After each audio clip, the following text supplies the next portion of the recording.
بسم اللہ الرحمن الرحیم۔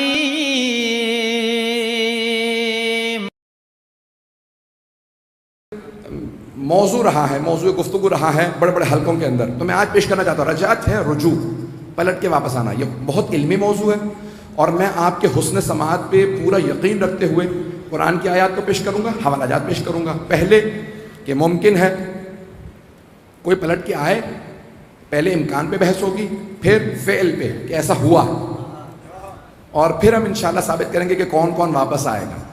یہ 3 مرحلوں کے اندر میں بحث کو پیش کروں گا آج کی مجلس کے اندر۔ اگر سارا مجمع میرے ساتھ ہے تو میں آگے بڑھنا چاہتا ہوں۔ پہلا امکان تو ان اللہ علی کل شیء قدیر، مسلمان کو تو اعتراض کرنا ہی نہیں چاہیے۔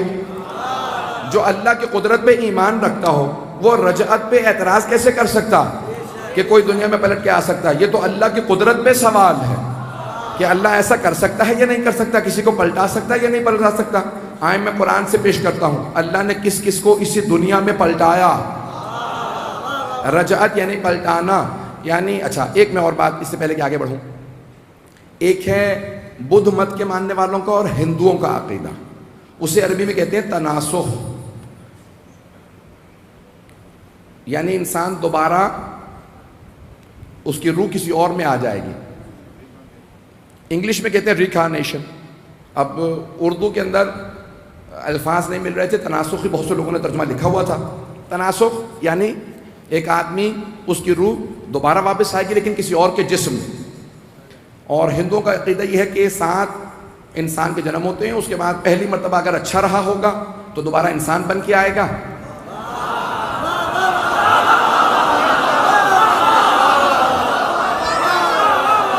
اور اگر گنہگار رہا ہو، برا رہا ہو تو جانور کی شکل میں آئے گا۔ یہ میں اپنا عقیدہ پیش نہیں کر رہا ہوں، میں ان کا عقیدہ بتا رہا تھا۔ تو وہ کہتے ہیں کہ اگر انسان نیک رہا ہو نا پہلے جنم میں تو پھر دوبارہ انسان ہی آئے گا، اور اگر گنہگار رہا ہو تو پھر کوئی جانور میں تبدیل ہو جائے گا۔ یہ ان کا عقیدہ ہے۔ یہ تناسخ ہے، اس کو کہتے ہیں یہ تناسخ باطل ہے۔ التناسخ باطل، تناسخ ہم نہیں مانتے، ہم نہیں مانتے کہ ایک انسان کی روح کسی اور میں آ جائے گی، ایسا نہیں ہوتا۔ تناسخ باطل ہے۔ توجہ ہے میرے ساتھ؟ یعنی انسان کی روح اگر میں واپس آؤں گا تو میں اپنی روح کے ساتھ اپنے ہی جسم میں واپس آؤں گا، میری روح کسی اور میں نہیں چلی جائے گی۔ اچھا تناسخ کا جواب کیا ہے ہندوؤں کو، جو ہمارے علماء نے لکھا ہے وہ بھی سن لیجیے جلدی جلدی۔ ہمارے علماء یہ کہتے ہیں چلیں بھئی پہلی دفعہ ایک آدمی نے گناہ کیے، بہت گناہ کیے، اللہ نے اسے جانور بنا دیا، جانور کی شکل میں پھر واپس آ گیا۔ اب اگلا فیصلہ کیسے ہوگا؟ اب تو جانور آ گیا تھا پچھلے گناہوں کی وجہ سے، اب جب جانور ہی تھا تو شعور رکھتا نہیں تھا، تو اب اگلا فیصلہ کیسے ہوگا کہ یہ انسان آئے گا یا جانور آئے گا؟ اچھے برے جانور کا فیصلہ کیسے ہوگا؟ اس کا جواب آج تک ان کے پاس نہیں ہے۔ تو یہ بدھ مت اور ہندو جو ہیں وہ یہ مانتے ہیں کہ انسان 7 جنموں کے اندر واپس آئے گا۔ ہمارا عقیدہ یہ نہیں ہے، یہ تناسخ ہے، تناسخ باطل ہے، ہم ریکارنیشن نہیں مانتے۔ یہ اگر عقیدہ شیعوں کا ہوتا تو پھر یہ غلط تھا، یہ قرآن کے خلاف ہے۔ قرآن کہتا ہے کہ نہیں۔ اب قرآن نے کیا کہا؟ جس کی روح اسی میں واپس آئے گی، قیامت کے دن بھی، اور اگر دنیا میں بھی واپس آیا تو اپنی اس کی روح اسی کے جسم میں واپس آئے گی۔ ایک میں دلیل جلدی سے سورہ یاسین سے پیش کر دوں۔ ایک آدمی قبرستان گیا، میں نے پہلے کہہ دیا تھا علمی موضوع ہے، انشاءاللہ تعالیٰ آپ ساتھ چلتے رہیں، بس میرے لیے اتنا کافی ہے۔ تو اس نے ایک ہڈی لی اسی قبرستان سے، خشک ہڈی کیلشیم کی ہوتی ہے، اور کیلشیم جو ہے وہ خشک ہو جاتا ہے تو پاؤڈر بن جاتا ہے۔ اس نے جلدی سے اسے پیسا، پاؤڈر بنایا، رسول اسلام کے سامنے آیا اور ایک مرتبہ کہا وَمَن يُخْلِقِ الْعِظَامَ وَهِيَ رَمِيمٌ، ان ہڈیوں کو دوبارہ زندہ کون کرے گا جبکہ یہ خاکستر بن چکی ہیں، پاؤڈر بن چکی ہیں۔ اللہ کو سوال اتنا پسند آیا، اللہ نے اس کے سوال کو قرآن کریم کے سورہ یاسین میں رکھا، قلب قرآن میں سوال رکھا اور فوراً وہیں پہ جواب دیا۔ قول، اے میرے حبیب سے جواب دے دیجئے، یحییھا الذی انشأھا اول مرہ وہو بکل خلق علیم، اے میرے حبیب سے کہہ دیجئے جب یہ ہڈی تھی ہی نہیں،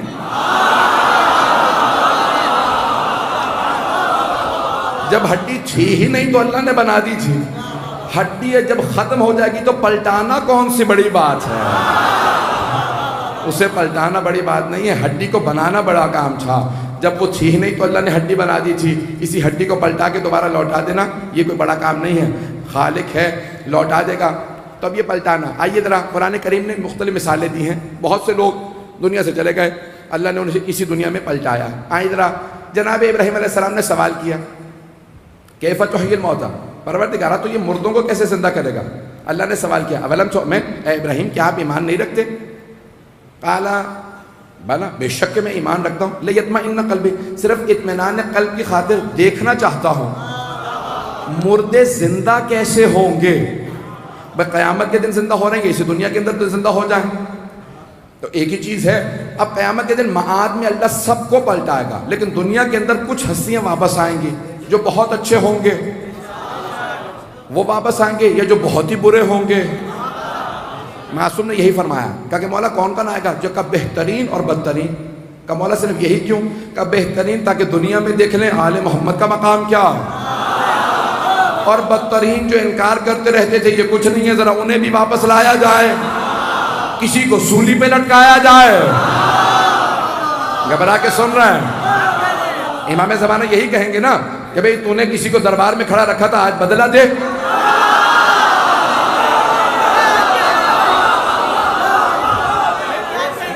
پہنچ رہے ہیں؟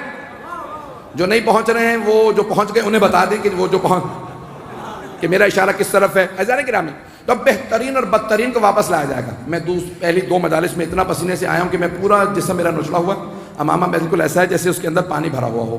تو میں پھر بھی پیش کروں گا. آج مطالب کو سب غور سے سنیے گا، میں قرآن کریم سے دلیل دے رہا ہوں. مجمع کی توجہ ہے میرے ساتھ؟ عزیزان گرامی، اب اسی دنیا کے اندر اللہ پلٹائے گا، بہت سو کو پلٹائے گا. آئیے ذرا میں چند مثالیں دینا چاہ رہا ہوں آپ کے سامنے، مجمع میرے ساتھ رہے. تو اب جناب ابراہیم علیہ السلام نے اللہ کے کہنے پہ کچھ پرندے لیے، ذبح کیا، گوشت کو مخلوط کیا، کہ 4 پہاڑیوں پہ رکھ دیجئے، ایک ایک مرتبہ آواز دیتے جائیے، سب خود بخود دوبارہ گوشت بننے لگے، پر جڑنے لگے، خون دوڑنے لگا. جس پرندے کو بلایا تھا وہی پرندہ اپنی اصلی حالت میں واپس آیا. اگر بات پہنچ رہی، جب کہا نا کبوتر تو کبوتر ہی بن کے واپس آیا، جب کہا کوا تو کوا ہی آیا. جس پرندے کا نام لیتے تھے وہی پرندہ مختلف جگہوں سے گوشت اڑتا تھا، جڑ جاتا تھا. عزیزان گرامی، تو جناب ابراہیم علیہ السلام کے لیے اللہ نے قرآن کریم کی مثال دی ہے. ایک اور مثال دے دوں قرآن کریم سے. نبی عزیر علیہ السلام، حضرت عزیر ایک بستی سے گزر رہے تھے، خاویۃ علی عروشہا، اس پہ عذاب آ گیا تھا، بستی پہ عذاب آ چکا تھا. تو جناب عزیر نے کہا پروردگارا یہ ساری بستی تباہ و برباد ہو چکی ہے، عذاب آ چکا، سب مر چکے، تو انہیں دوبارہ زندہ کیسے کرے گا؟ کیا عزیر کیا ایمان نہیں رکھتے؟ کیا پروردگارا ایمان رکھتا ہوں، دیکھنا چاہتا ہوں یہ سارے مردے دوبارہ زندہ کیسے ہوں گے. تو کہا کہ یہیں پہ اپنے گدھے کو باندھ دیجئے، سو جائیے. جناب عزیر نے گدھے کو باندھا، کھانا رکھا اور سو گئے. ایک مرتبہ اللہ نے انہیں 100 سال کے لیے سلا دی. 100 سال بعد اللہ نے زندہ کیا. اللہ نے فوراً سوال کیا کم لبثت، کتنا عرصہ سوئے ہیں؟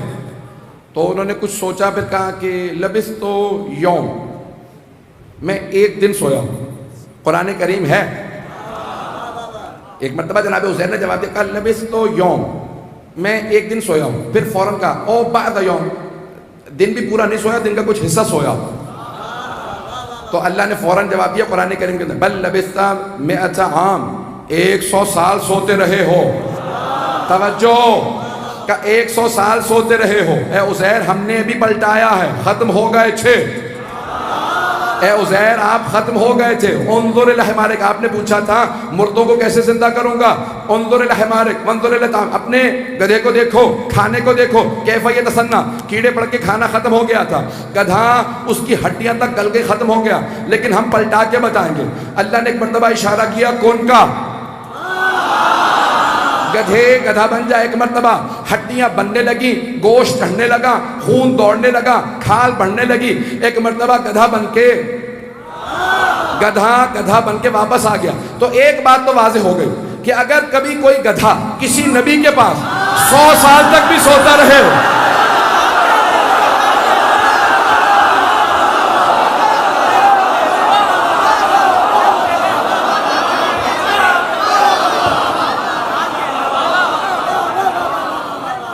بات واضح ہو گئی. ایک بات واضح ہو گئی کہ اگر کبھی کوئی گدھا بھی کسی نبی کے پاس 100 سال بھی سوتا رہے، جب بھی اٹھایا جائے گا تو گدھا ہی رہے گا، کچھ اور نہیں بنے گا. پہنچ رہے ہیں. توجہ ہے میرے ساتھ؟ تب 100 سال تک حضرت عزیر سو کے اٹھے. ایزان کرام ایک جملہ اور یہاں پہ میری طرف سے بھی سن لیجیے. یہ تو اللہ نے قرآن کے اندر فرمایا تھا کم لبثت کتنا عرصہ سوئے گا؟ 100 سال سویا ہوں. 100 سال بعد اٹھے. اللہ نے کہا فوراً ذرا دیکھو آپ کا گدھا کیسے اٹھے گا. فوراً گدھے کو اللہ نے زندہ کیا. عزیزان گرامی ایک بات اور کہہ دوں, جناب عزیر سو گئے تھے, نہ کھا رہے تھے, نہ پی رہے تھے, نہ چل رہے تھے, نہ دیکھ رہے تھے, نہ سن رہے تھے. 100 سال تک پڑے رہے, پھر بھی صحیح و سالم رہے. گدھا گل سڑ گیا تھا, جناب عزیر جیسے تھے ویسے ہی رہے.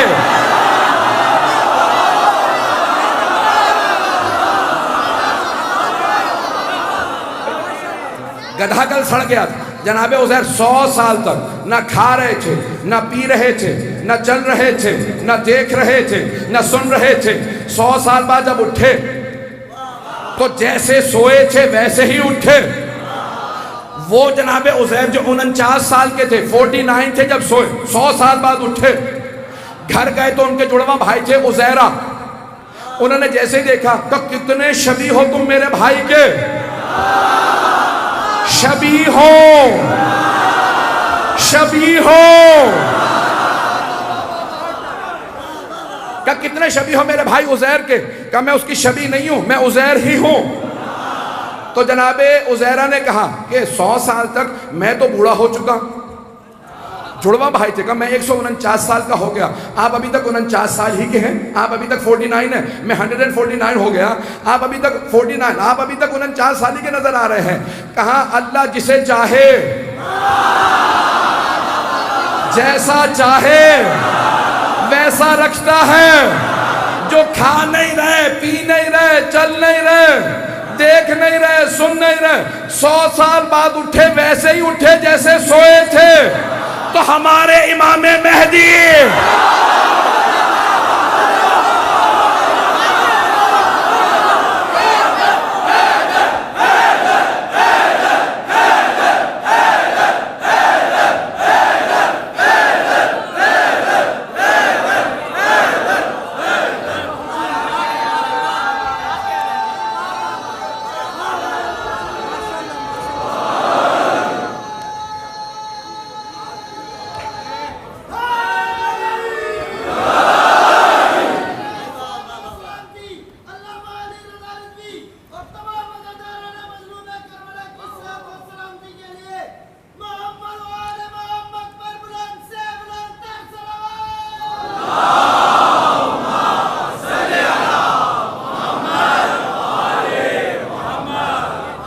توجہ ہے جانے گرام. وہ جو سو رہے تھے 100 سال, نہ کھا رہے تھے, نہ پی رہے تھے, نہ چل رہے تھے, نہ دیکھ رہے تھے, نہ سن رہے تھے, 100 سال بعد اٹھے تو بالکل ویسے ہی ویسے. اللہ قرآن کریم میں کہہ رہا بالکل ویسے ہی اٹھے جیسے 100 سال پہلے سوئے تھے. جو چل بھی رہا ہو, پھر بھی رہا ہو, کھا بھی رہا ہو, کھلا بھی رہا ہو,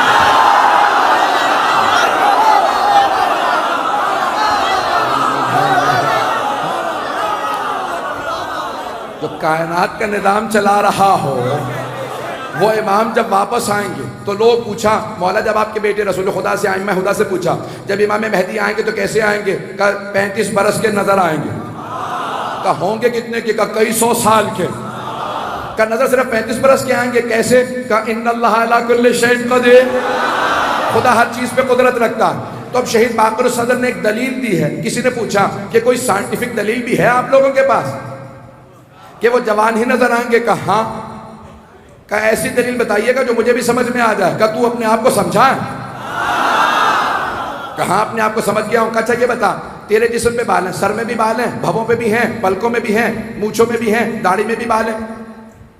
ایک ہی سر, ایک ہی منہ, اسی منہ سے جو پانی پیتا ہے سارے بالوں میں جاتا ہے, جو پروٹین کھاتا ہے وہ سارے بالوں میں, جو کاربوہائیڈریٹ لیتا ہے, جو فیٹ لیتا ہے, پتہ نہیں توجہ ہے یا نہیں ہے, وہ سارے منرلز, توجہ, وہ سارے کیلشیم, ساری کی ساری چیزیں جو جسم میں جا رہی ہیں ہضم ہو کے کھال پہ آتی ہیں, کھال سے بالوں کے اندر طاقت آتی ہے.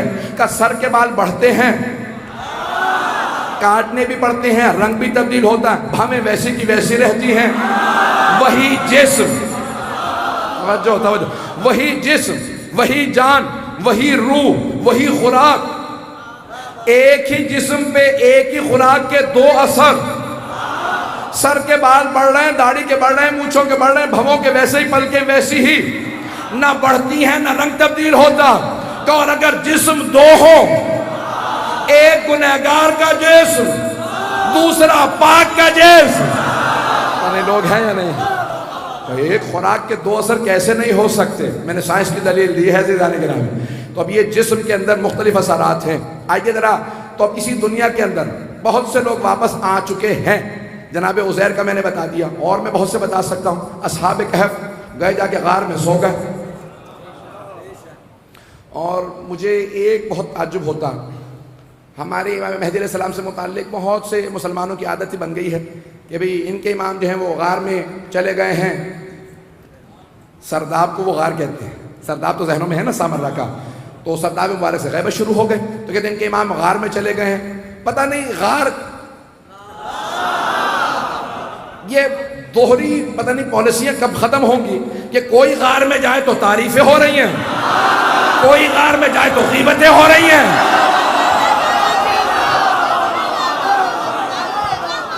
لیکن غار میں جانا اچھا تو سب کے لیے اچھا ہے. جانے گرامی، اب آئیے ذرا، میں پیش کر رہا ہوں آپ کی خدمت میں.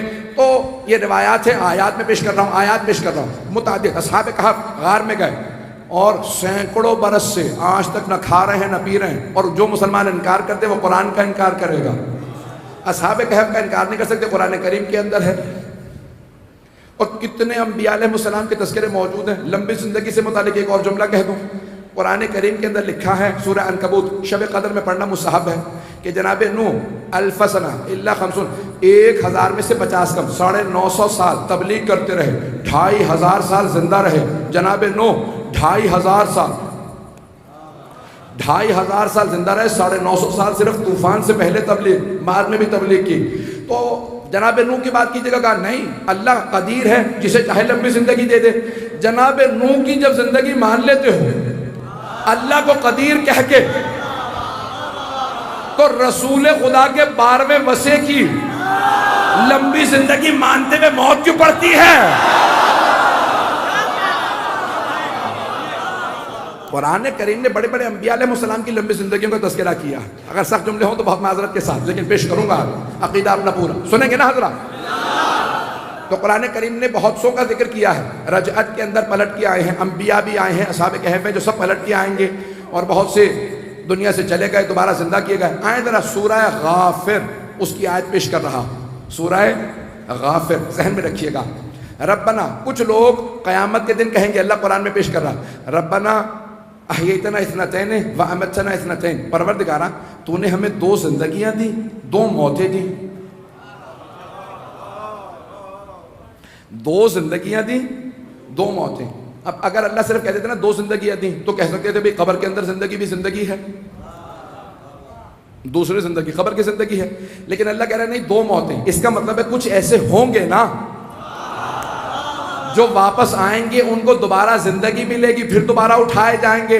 اب یہ کوئی بھی اس بات کا انکار کرے، آج تک میں نے اتنی تفاسیر اٹھا کے دیکھی ہیں، ہمارے کہیں پہ بھی اہل سنت کے علماء، وہ نام نہیں لینا چاہیے، تمام مسلمان علماء شیعوں کے علاوہ جو اہل بیت کو نہیں مانتے، وہ تمام آج تک اس آیت کی تفسیر نہیں سمجھا سکے کہ یہ 2 زندگیاں 2 موتیں کیا ہیں. صرف وہی بتا سکتے ہیں جو آل محمد کو مانتے ہوں. آل محمد نے بتایا کچھ ایسے لوگ ہوں گے جنہیں دوسری زندگی ملے گی اسی دنیا میں، وہ واپس لائے جائیں گے. کہ مولا کون کون ہوں گے؟ کہ جو بھی دعائے عہد ہر روز صبح 40 دن مسلسل پڑھے تب تک نہیں مرے گا جب تک کہ ہمارے 12ویں کو دیکھ نہ لے. کہ مولا اگر مر گیا، کہ اگر مر بھی گیا تو فرشتے اسے قبر سے دوبارہ اٹھائیں گے. کہ تو انتظار میں تھا، جس کے انتظار میں تھا وہ آ گئے، تو بھی واپس آ جا. تو کچھ ایسے ہوں گے نا جو اٹھائے جائیں گے. عزیزان گرامی، بہترین اور بدترین کو واپس لایا جائے گا. بہترین اور بدترین کا سب سے پہلے کون آئیں گے؟ تو جب امام زمانہ علیہ السلام ظہور کریں گے.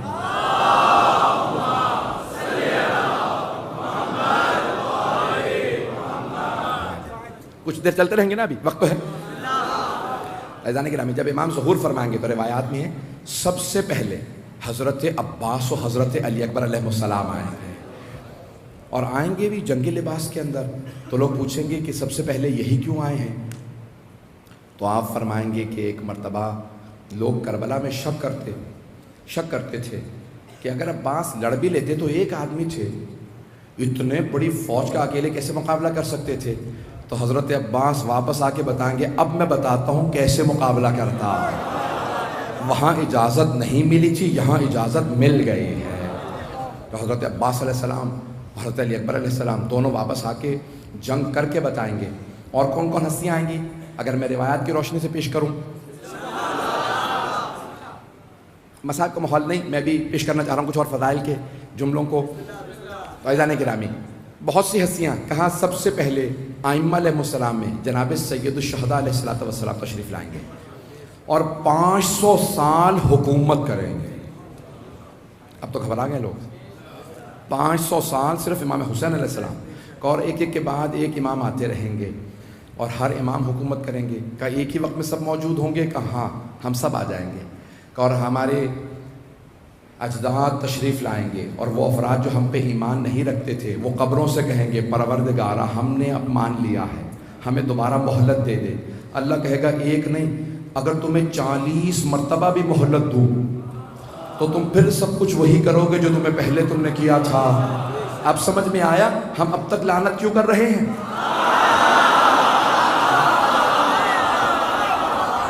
انہیں بار بار مہلت ملتی بھی رہے تو یہ سب کچھ وہی کچھ کریں گے کہ جو انہیں پہلے مہلت ملنے پہ انہوں نے کیا تھا۔ عزیزان گرامی، اسی لیے بہترین ہستیاں واپس آئیں گی۔ کہاں صحابہ رسول کے اندر کون کون؟ حضرت سلمان فارسی سے متعلق ہے کہ واپس تشریف لائیں گے۔ جناب سید الشہداء کے اصحاب میں سے کچھ ہستیاں واپس آئیں گی جیسے جناب حبیب وغیرہ، اب تفصیل ہے۔ اور حضرت مالک اشتر سے متعلق ہے کہ بہترین مؤمنین واپس آئیں گے۔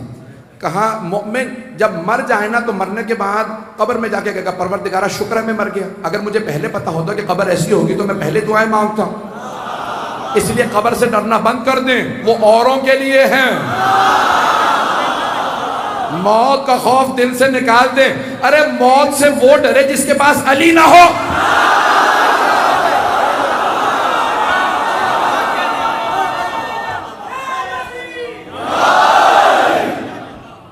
موت سے وہ ڈرے جس کے پاس علی نہ ہو۔ عزیزان کرام، ایک روایت پیش کرنا چاہ رہا ہوں۔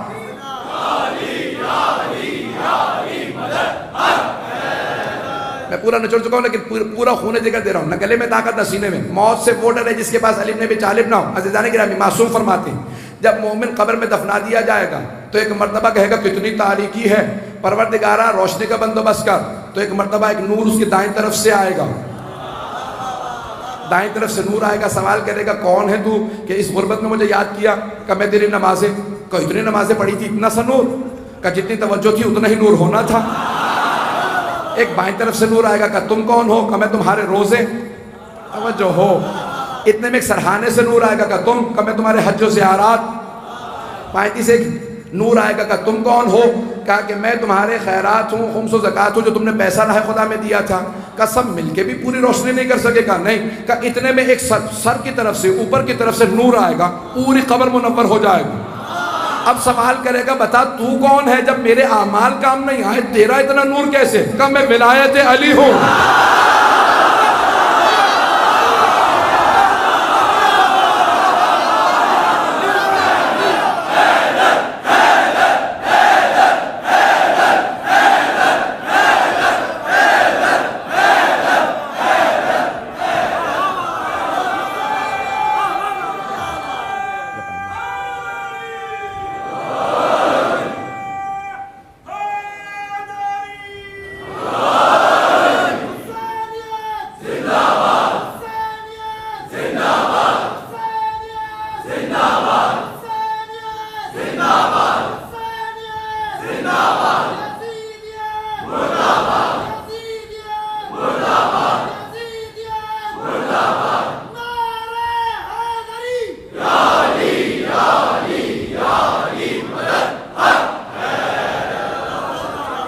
حضرت گرامی، پریشان ہونے کی ضرورت ہی نہیں ہے۔